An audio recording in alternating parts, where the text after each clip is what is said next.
Well, this is my fourth time doing it, so I'm just gonna have to do it on my phone because now I'm frustrated and pissed. Anyway, like, share, subscribe, leave a comment. This is the series again of things that make you go. This is off of Young Elders channel, the Trump card. He did a really, really good job, so I'm just going to have to play it off my phone. And that's just what it is. But it's really good. Leave a comment. Can y'all please hit the like button?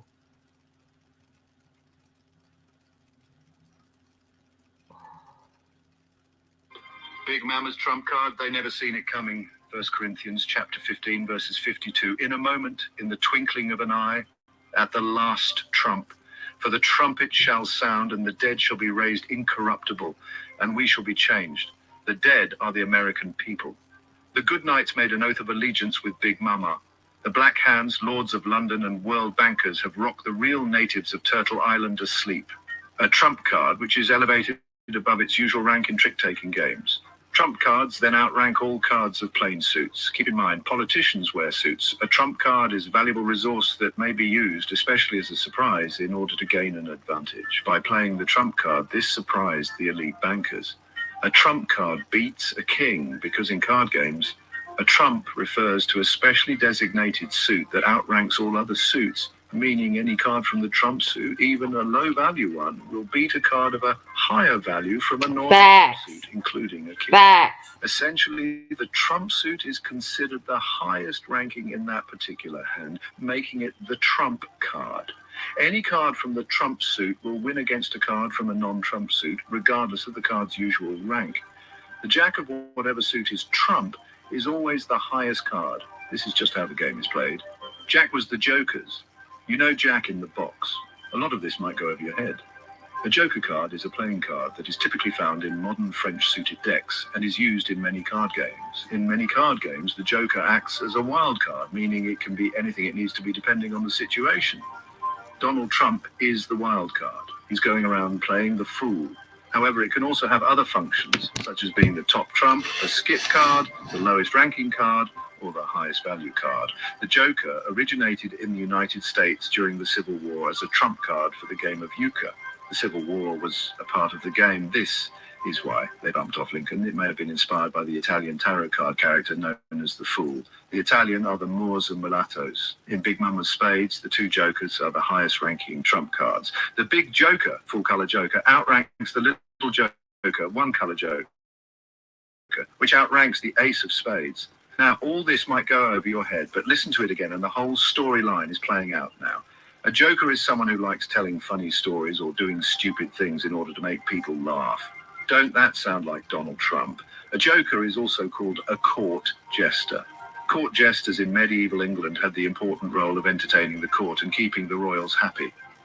A jester is a professional entertainer who performs jokes, pranks, and other acts to amuse an audience. Jesters were especially common in the courts of medieval and Tudor English kings. Like we said, their job was to keep the nobles entertained. While they are remembered in modern times as jokers who wore funny hats, their role was not always filled with laughs, which the deep state is about to find out. Big Mama knew. She always knew. She had seen the patterns, the cycles of power and control that repeated throughout history. Her wisdom was not just from books or stories, but from a deep understanding of human nature and the forces that shape our world. The world was being manipulated. Puppet masters hidden in the shadows were pulling the strings. These unseen forces had been at work for generations, crafting a reality that served their interests. They thrived on chaos and confusion, keeping the masses distracted while they consolidated power. They controlled the money, the resources, the very fabric of society. Their influence was vast, stretching across continents and affecting every aspect of life.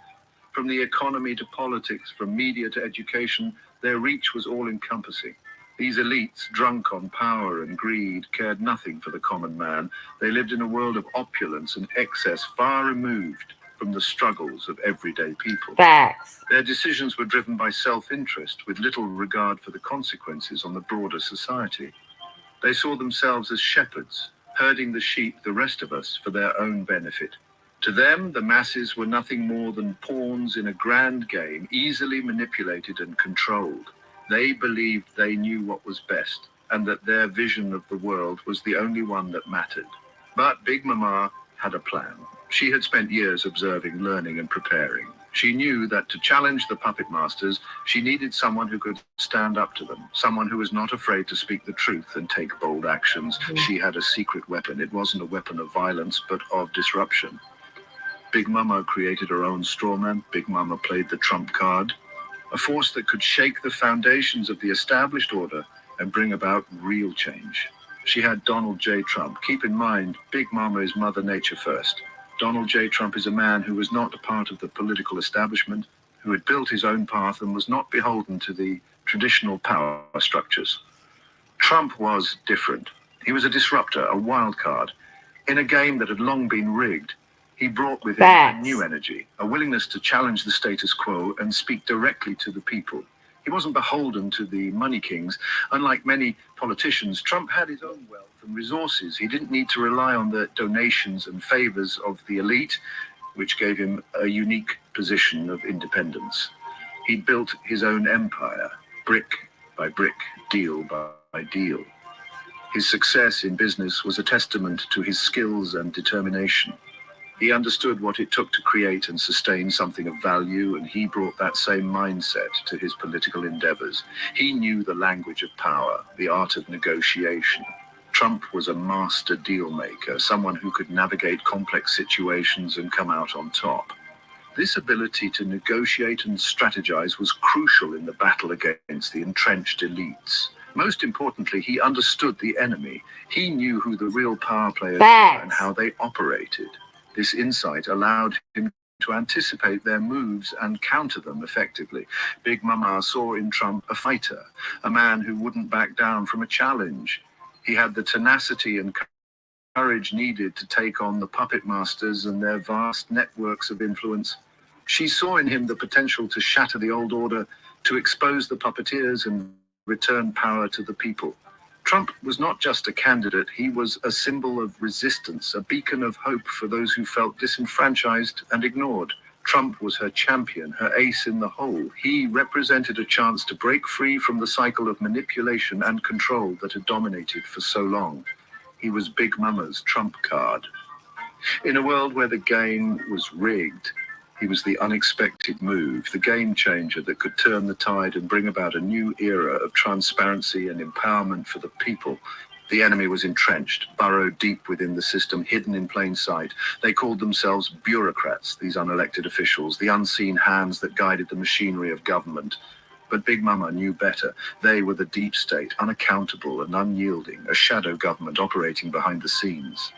Their tendrils wrapped around every lever of power, manipulating outcomes to suit their hidden agendas. They thrived in the shadows, whispering in the ears of presidents, senators, and congressmen, steering the ship of state from the darkness, manipulating policies to serve their own agenda.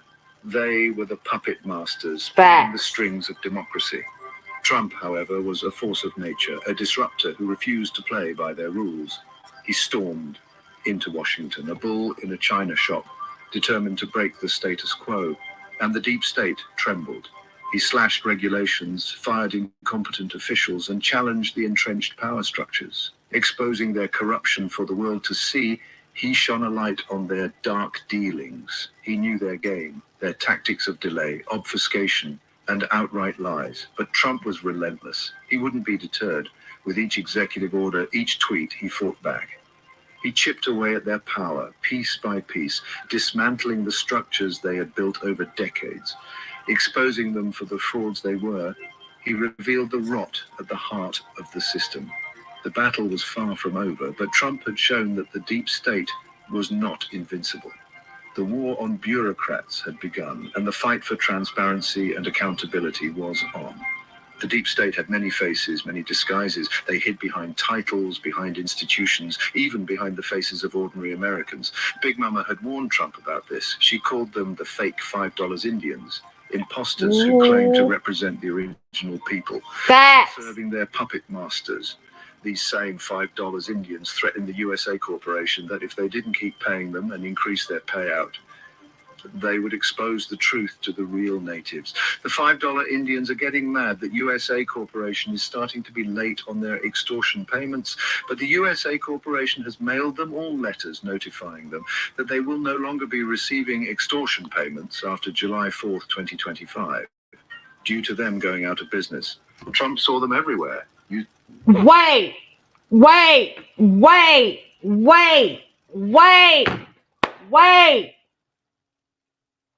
So they gonna stop paying the Native Americans, my people, because I'm Choctaw, they money after July 4th, Independence Day 2025.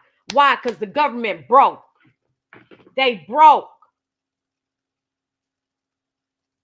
Oh, it's about to get real. You think it's a recession now? 2025. It don't matter who gets in there. It does not matter who gets in there. It's going to be bad on whoever get in there. It's about to get real rough. Oh, I got to let that play again.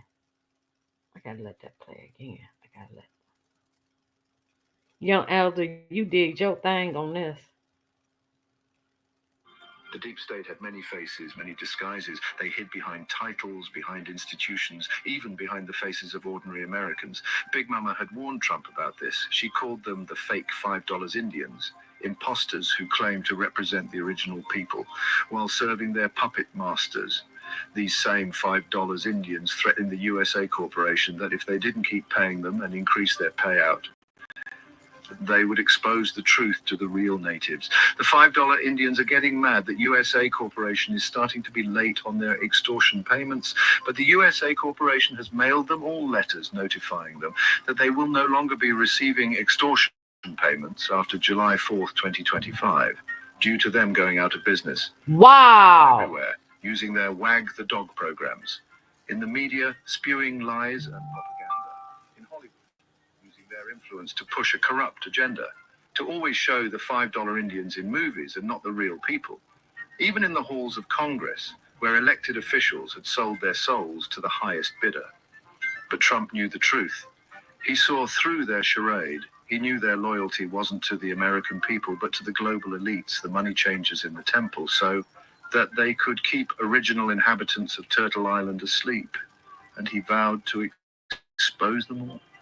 In 1993, Donald Trump testified before a House subcommittee that the mafia was running rampant on Native American gaming casinos. Here he bickers with members of Congress about taxes, the FBI, and if certain tribes look Indian.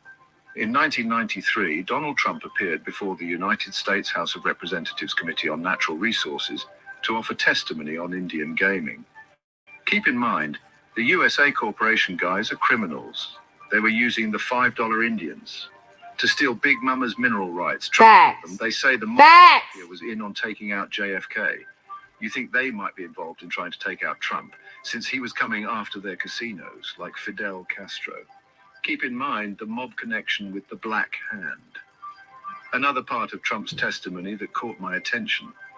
He questioned the legitimacy of Indian tribes based upon the physical appearance of their members.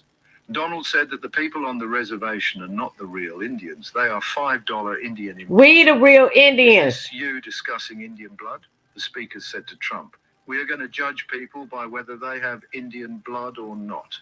Donald Trump responded with, these people don't look like the real original natives to Turtle Island to me, Trump said. Donald Trump said, I'll tell you if you look at some of the reservations that you have approved, you sir. In your great wisdom have approved. I will tell you right now, they don't look like Indians to me, sir. Now maybe we say politically correct or not politically correct. They don't look like Indians to me, and they don't look like Indians to Indians, and a lot of people are laughing at it, and you are talking how tough it is, how rough it is to get approved. Well, you go up to Connecticut and you look. No, they don't look like Indians to me, Trump said. Well, I think I might have more Indian blood than a lot of the so-called Indians that are trying to open up the reservations. They rushed Trump out of the building, hoping no one understood what he said. The plot to silence Trump The very mention of his name sends shivers down their spines. The global elites, those accustomed to operating in the shadows, were caught off guard. They had always believed they could control the narrative, manipulate the masses, and maintain their grip on power without challenge. Trump's rise to power, his defiance of their agenda, threatened their very existence. He was a wild card, an unpredictable force that they couldn't easily contain or predict. His boldness and refusal to play by their rules made him a formidable adversary. They had underestimated Big Mama's resolve, her ability to awaken the sleeping giant, the American people. She was a symbol of strength and determination, rallying the masses to stand up and fight for their rights, their freedoms, and their future. Desperate, they resorted to their usual tactics: smear campaigns, manufactured scandals, even attempts on his life. The media was their weapon, spreading lies and misinformation to tarnish his reputation and turn public opinion against him. Big Mama had warned Trump about this. She knew the lengths they would go to in order to silence him, to protect their interests and maintain their power. They would stop at nothing to silence him, to protect their ill-gotten gains. But Trump was undeterred. He was a fighter, a warrior who thrived on adversity and relished the challenge. He wore their attacks as badges of honor, proof that he was striking at the heart of their corrupt system. Each smear, each scandal, only fueled his determination to expose their lies and bring their schemes to light. He knew the stakes were high, but he was playing for keeps. This was not just a battle for political power. It was a fight for the soul of the nation, for the principles of freedom and democracy that America was built upon. He was playing for Big Mama, for the American people, for the future of freedom itself. In the end, it wasn't just about him. It was about a movement, a vision for a better, freer world. And he was willing to risk everything to make that vision a reality. The Simpsons warning, a Black Hand prophecy unfolds. The signs were everywhere, if you knew where to look. Big Mama had taught Trump about the Black Hand, a secretive family pulling strings from the shadows. We told you about the Smiths and Wayans. Well, another Black Hand family is called the Simpsons. They use so-called white faces as ghostwriters, but they are the real writers. The Simpsons, another Black Hand family. They communicated through coded messages hidden in plain sight, and nowhere were these messages more potent than in popular culture. The Simpsons, that seemingly innocuous cartoon, was one of their favorite tools. Big Mama had shown Trump how they used the show to mock, to ridicule, to program the masses. They even predicted his presidency, a not-so-subtle warning of what was to come. But Trump understood their game. He refused to be controlled by their narratives. He would expose their manipulations, their attempts to shape reality itself. The Constitution's foreign mention revealed. The deep state was cunning, but they were not infallible. They had made a crucial mistake, leaving a clue hidden in plain sight within the very document that formed the bedrock of the nation, the Constitution. Big Mama had revealed this secret to Trump.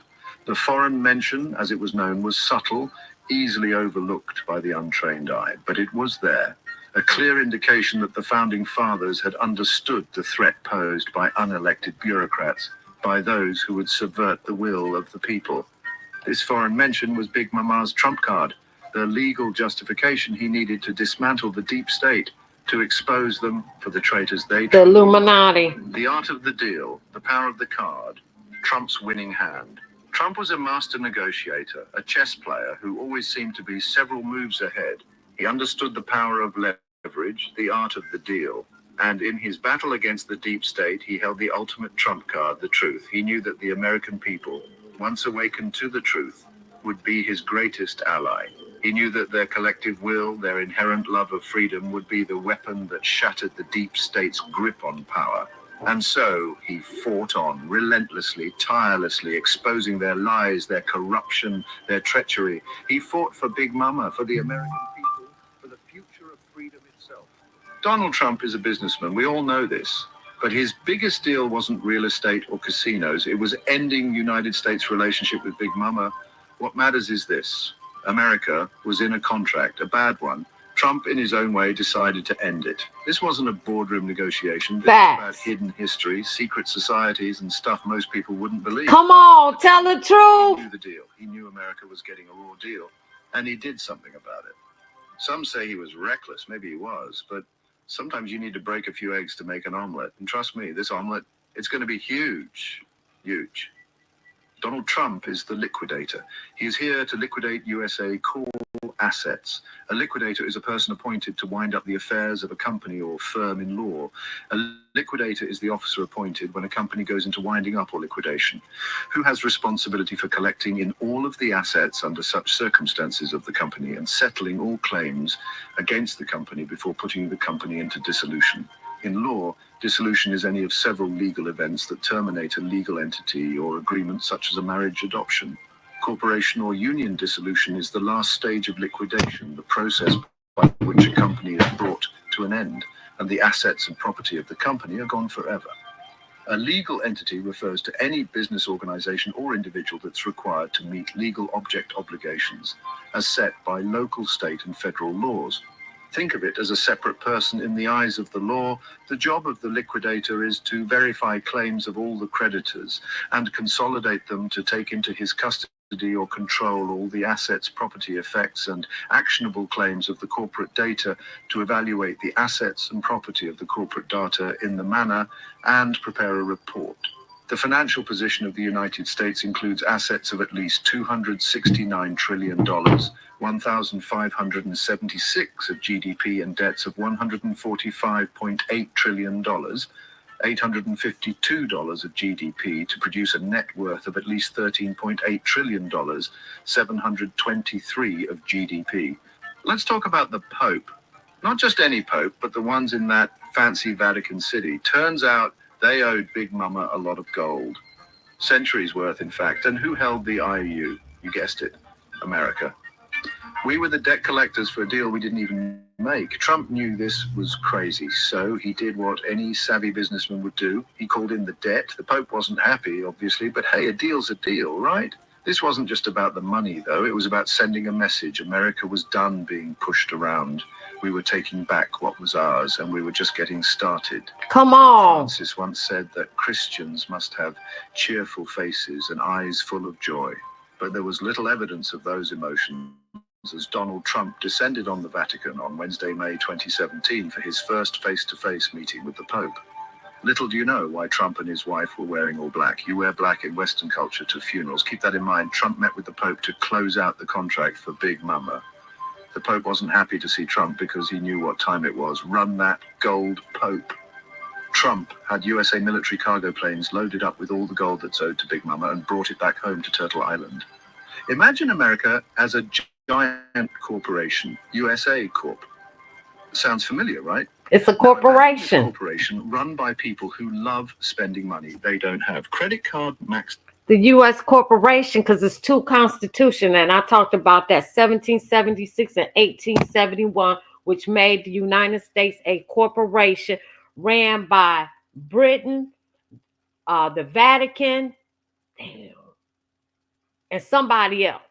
But anyway, I can't think of that on the top of my head. But one day, it's two constitutions. The Constitution of 1871. Facts. Y'all don't know nothing about history. I swear to God. Just get another one. That's basically what our government has been doing for decades. Trump, being the business guy he is, saw this coming a mile away. The books were cooked, the numbers were fudged, and the whole system was about to collapse. It was like watching a slow-motion train wreck. He tried to warn everyone. We're losing money, folks. We're going bankrupt. But did anyone listen? Not really. They were too busy cashing in on the gravy train.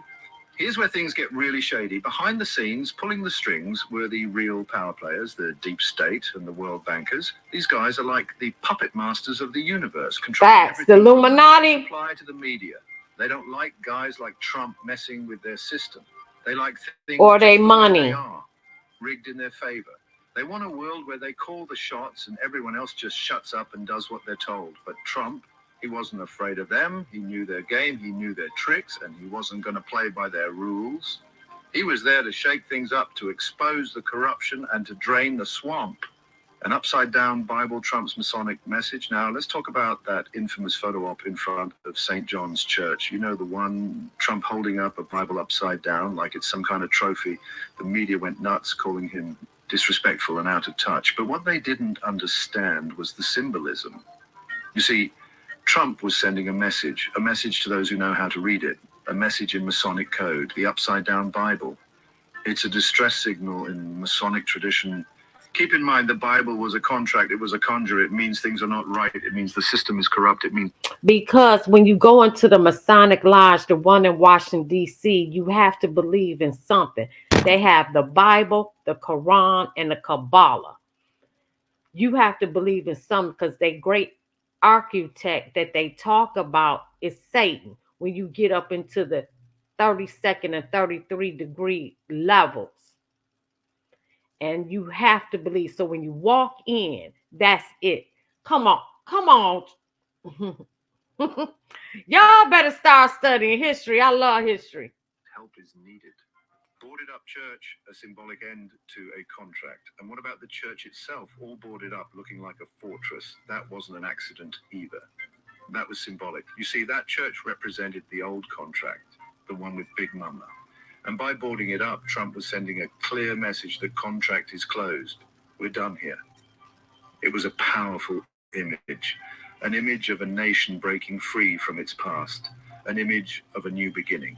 Of course, not everyone understood. They called it a publicity stunt. They called it a distraction. But those in the know, they knew exactly what it meant.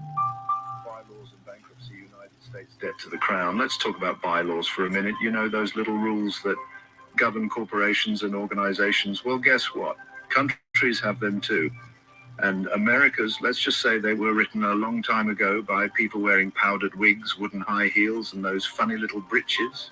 See, when America declared independence, it didn't quite cut all the financial ties with the Crown of England. There were debts, obligations, things like that. And these obligations were written into our bylaws. Fast forward a few centuries, and those old debts, they never really went away. They just got bigger, more complicated, and a whole lot more expensive.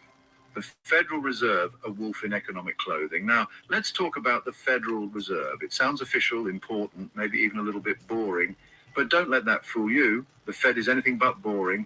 In fact, it's one of the most powerful institutions in the world. It's actually at the heart of America's financial woes. From the stock market. Owned by the Rothschilds. Owned by the Federal Reserve is not a part of the federal government. Facts. It's owned. The IRS is not a part of the federal government. Owned by the Rothschilds. Every time we take a loan for the 35 trillion we paying them back through the IRS. Crashes to housing crises, the Fed's decisions ripple through every corner of the economy. You see, the Fed isn't really a government agency. Despite its official sounding name, it operates independently. It's a private corporation owned by a bunch of bankers who have a very cozy relationship with the government. Rothschilds, Rockefellers, policies that affect us all. They get to print money, set interest rates, and basically control the entire economy. And guess what? They do all this with very little oversight. They're not accountable to anyone, not the president, not Congress, not even the people. This lack of accountability means they can make decisions that benefit their interests, often at the expense of the public. They answer to their shareholders and their shareholders only. These shareholders are primarily private banks and financial institutions. Facts. What do their shareholders want? Profit. Lots and lots of profit. This profit-driven motive can lead to policies that prioritize financial gains over economic. J.P. Morgan, his family started out with a loan from the Rothschilds. And there we go, J.P. Morgan. Rockefeller with Chase, with Standard Oil. Rothschilds funded all of that. Jacob Schiff, he was a puppet that ran around and did these deals for the Rothschilds. America is a corporation.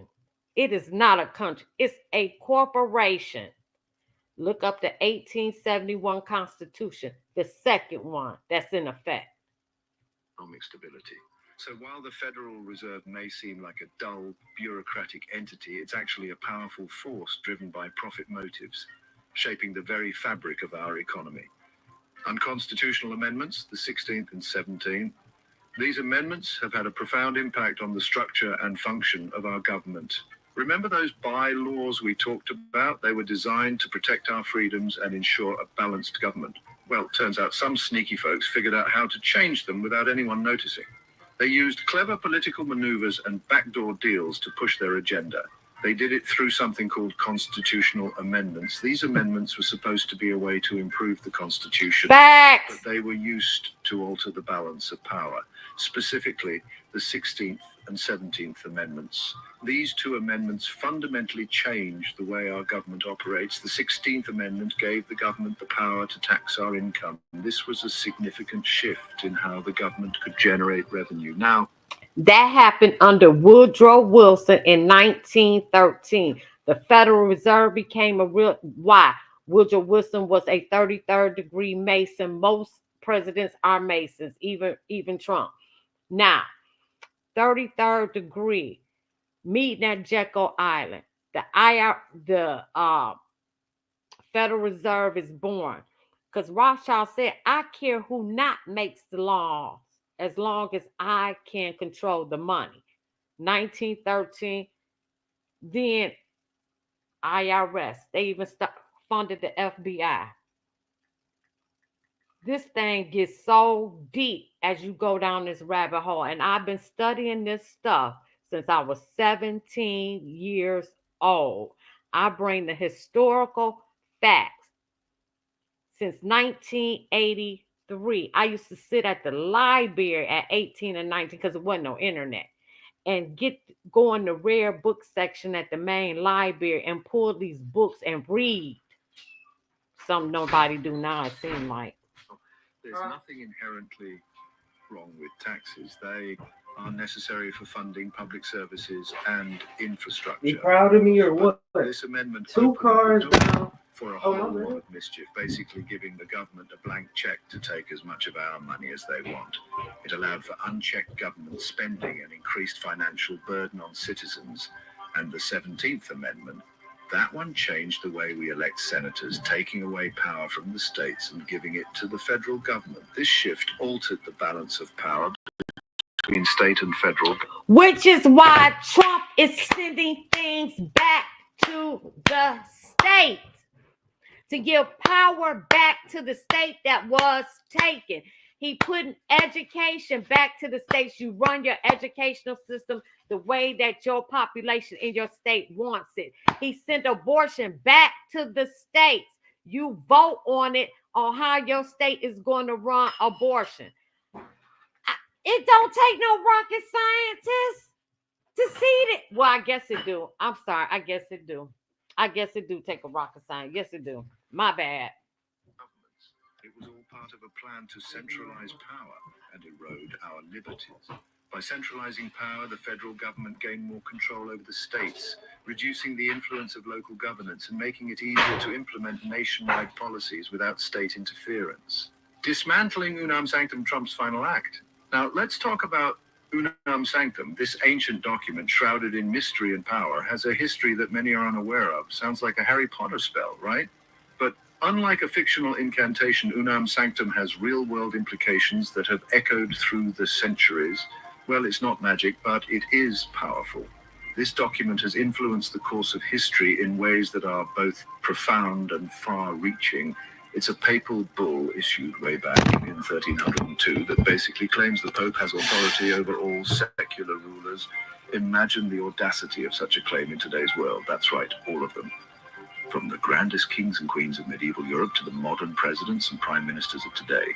Kings, queens, presidents, you name it. The reach of Unam Sanctum was intended to be absolute, a testament to the power the church sought to wield. It's a pretty bold claim and one that most people have forgotten about. But not Trump. He saw it as a relic of the past that still held dangerous potential. He knew about Unam Sanctum and he knew it was a threat to American sovereignty. In Trump's eyes, this ancient decree was more than just a historical footnote. So, what did he do? He took action, as he often does, with a bold and unyielding approach. He started dismantling it piece by piece. This wasn't just a symbolic gesture, it was a calculated move to protect the nation's independence. He challenged the Pope's authority, a move that sent shockwaves through both political and religious circles. He exposed the corruption within the Vatican, bringing to light issues that had been hidden for centuries, and he refused to... The Pope, the Catholic Church, synagogue of Satan, facts. They even have a snake-shaped chapel in there with the snake eyes and everything. He from the Jesuits. Adam Weishaupt, who started the Illuminati in 1776 here in the United States, May 1st, 1776, on St. Beltane Day, which is a demonic holiday. I forgot what I was going to say. The Catholic Church is going to be the one world religion, the revived Roman Empire in Revelations. One world, new world order, one world currency, one world dictatorship, one world religion, which will be the Catholic Church synagogue of Satan. Facts. Play their games. Trump's defiance was a clear message that he would not be swayed by ancient decrees or modern-day politics. It was a bold move and one that earned him a lot of enemies. But Trump has never been one to shy away from controversy or conflict, but it was a necessary move. In his view, the sovereignty of the United States was paramount, and he was willing to take on the world to protect it because the fate of America and maybe even the world hung in the balance. Trump's final act was not just about dismantling an ancient document, it was about securing the future of a nation.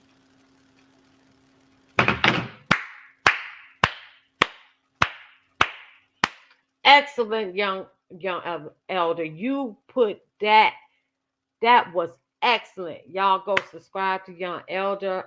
Some stuff he really get into the esoteric stuff, and I don't know how you feel about that. I only go so far because I know it's just a thin line between good and evil when you're dealing with the esoteric realm. However, you did your thing, young elder. Like, share this video. Share this video. All right, see y'all later.